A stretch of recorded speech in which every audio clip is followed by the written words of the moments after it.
ನಮ್ಮ ಸಿದ್ದರಾಮಯ್ಯನವರು ಒಂದಿಷ್ಟು ಎಚ್ಚರಗೊಂಡ ಇಂಥ ಘಟನೆಗಳು ಎಲ್ಲಿ ನಡೀತಾ ಇದ್ದೇವ ಅವುಗಳ ಮೇಲೆ ಕಣ್ಣು ಹಿಡುವಂಥ ಕೆಲಸ ಮಾಡಿ ಅಂಥ ಪ್ರಸಂಗ ಬಂದರೆ ಅವ್ರು ಧೈರ್ಯ ತುಂಬಬೇಕಾಗಿದೆ ಪೌರ ಕಾರ್ಮಿಕರಿಗೆ. ಅವ್ರು ಹೇಳಬಾರ್ದು ಅಂತೇನಿಲ್ಲ, ಅವ್ರಿಗೆ ಭಯ. ಯಾಕಂದ್ರೆ ನೀವೊಂದು ಕೆಲವೊಂದಿಷ್ಟು ಕ್ಲೌಸಸ್ ಹಾಕಿರ್ತೀರಿ, ಈ ಎಂಟ್ರೆ ಬಂದರೆ 2 ವರ್ಷ ಮಾಡಿದ್ರೆ 3 ವರ್ಷ ಮಾಡಿದ್ರೆ 5 ವರ್ಷ ಮಾಡಿದ್ರೆ ಮತ್ತೂ ಈ ಕಾರಣಕ್ಕಾಗಿ ಮನುಷ್ಯನ ತಪ್ಪುಗಳಾಗಿರ್ತಾವೆ. ಅಂಥ ತಪ್ಪುಗಳಾದರೆ ಅದೇ ಗ್ರೌಂಡ್ ಮೇಲೆ ನಾನು ಹೊರಗೆ ಹಾಕಿದ್ರೆ ಹೆಂಗಂತೇಳಿ ಪಾಪ ಬಾಯಿ ತೊಗೊಂಡಿರ್ತಾರೆ. ಎಲ್ಲ ಕಡೆ ಅಷ್ಟೇ ಅದು. ಯಾವುದೇ ಕ್ಷೇತ್ರಕ್ಕೆ ಹೋದರೂ ಅಲ್ಲಿ ಇದ್ದಂಥ ಅಲ್ಲಿ ಪರ್ಮನೆಂಟ್ ಆಗೋದು ಜನ ಭಯ ಪಡ್ತಾರೆ. ಈವನ್ ನೀವು ಎಲ್ಲ ವೇಜಗೇಟೆಡು ಪಿ ಎಚ್ ಡಿ ಮಾಡಿದವರು ಹಾಗೆ ಹೀಗೆ ಅಂತ ಹೇಳ್ತೀವಿ, ಅವ್ರು ಸಹ ತಪ್ಪು ಮಾಡ್ತಾ ಇರ್ತಾರೆ. ಎಲ್ಲಿ ಬಿಡಪ್ಪ ಮತ್ತೆ ಅವ್ರ ಜೊತೆ ಗುದ್ದಾಡೋದು ನಮಗೆ ಆಗ್ಯದ ಕೊಟ್ಟು ಬಿಡೋಣಂತೆ. ಭಾಳಷ್ಟು ಟೀಚರ್ಗಳನ್ನ ನಾನು ನೋಡಿದ್ದೀನಿ ಪರ್ಮನೆಂಟ್ ಆಗೋ ಮುಂದೆ ಎಲ್ಲಿ ಸರ್ ಎಲ್ಲಿ ಬಿಡೋದು ಮಹಾಕ್ರಾಂತಿಕಾರಿ ಮಾತಾಡ್ತಾ ಇರ್ತಾರೆ ಅವರು. ಇದು ಜಾಬ್ ಆಗೋ ಸಂದರ್ಭದಲ್ಲಿ ಎಕ್ದಮ್ ವೀಕ್ ಆಗಿಬಿಡ್ತಾರೆ. ಮೊದಲು ಕೇಳಿದ್ರೆ ಅಂಬೇಡ್ಕರ್ ತಾವಪ್ಪ, ಗಾಂಧಿ ತಾವಪ್ಪ ಅಂತ ಮಾತಾಡ್ತಿರ್ತಾರೆ ಅನ್ಎಂಪ್ಲಾಯ್ಡ್ ಇದ್ದಾಗ. ಯಾವಾಗ ಎಂಪ್ಲಾಯ್ ಆಗ್ತಿಪ್ಪ ನನಗೆ ಒಂದಿಷ್ಟು ಕೊಡು, ನೀವು ಕೊಡ್ತೀನಿ ಅಂದ ಕೂಡ ಏನಾದರೂ ಮಾಡಿಸಿದಾಗ ಮಾಡಿ ಕೊಟ್ಟೆ ಒಳಗೆ ಹೋಗ್ತಾರೆ.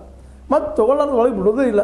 ಈವನ್ ಚಲೋ ಯೂನಿವರ್ಸಿಟಿಗಳಲ್ಲಿ ಸಹ ನಡೀತಾ ಇದ್ದಾವೆ. ಯೂನಿವರ್ಸಿಟಿಗಳಲ್ಲೇ ಅನೇಕ ಡಿಪಾರ್ಟ್ಮೆಂಟ್ಗಳಲ್ಲೇ ಡೈಲಿ ಬೇಸ್ ಮೇಲೆ ತೊಗೊಂಡು ಮುಂದೆ ದುಡ್ಡು ವಸೂಲು ಮಾಡೋ ಜನ ಇದ್ದಾರೆ ಇಲ್ಲ. ಅದಕ್ಕಾಗಿ ಈ ಪೌರ ಕಾರ್ಮಿಕರನ್ನು ಪರ್ಮನೆಂಟ್ ಮಾಡುವ ಸಂದರ್ಭದಲ್ಲೇ ಇದು ನಡೆಯೋದು ಗ್ಯಾರಂಟಿನ. ಅದಕ್ಕಾಗಿ ಈಗ ಅಧಿಕಾರಿಗಳು ಹಲ್ಲು ಮಸೂದು ನಮಗೆ ಎಷ್ಟು ಬರ್ಬೋದು ಒಬ್ಬ ಈ ಪೌರ ಕಾರ್ಮಿಕರಿಂದ ಮತ್ತೊಂದು ಪೌರ ಕಾರ್ಮಿಕರು ಹೆಚ್ಚು 10-20 ಜನ ಇದ್ದಲ್ಲ ಸಾಕಷ್ಟು ವರ್ಕೌಟ್ ಆಗ್ತದೆ.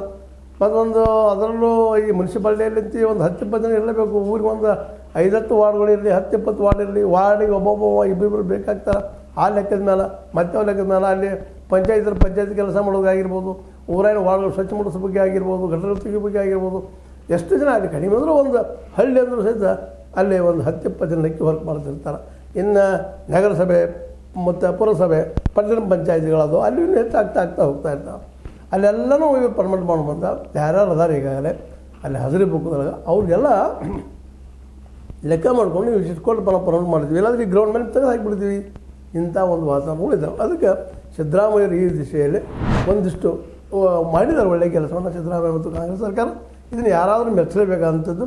ಇದು ಒಂದು ಸ್ವಲ್ಪ ಅಲ್ಲಿ ಸ್ಟ್ರಿಕ್ಟ್ ಮಾಡಿದ್ರೆ, ಅಲ್ಲಿಯ ರೂಲ್ಸ್ ಆ್ಯಂಡ್ ರೆಗ್ಯುಲೇಷನ್ಸ್ ಕರೆಕ್ಟ್ ಮಾಡಿ ತಪ್ಪಿದಷ್ಟು ಶಿಕ್ಷದ ದುಡ್ಡು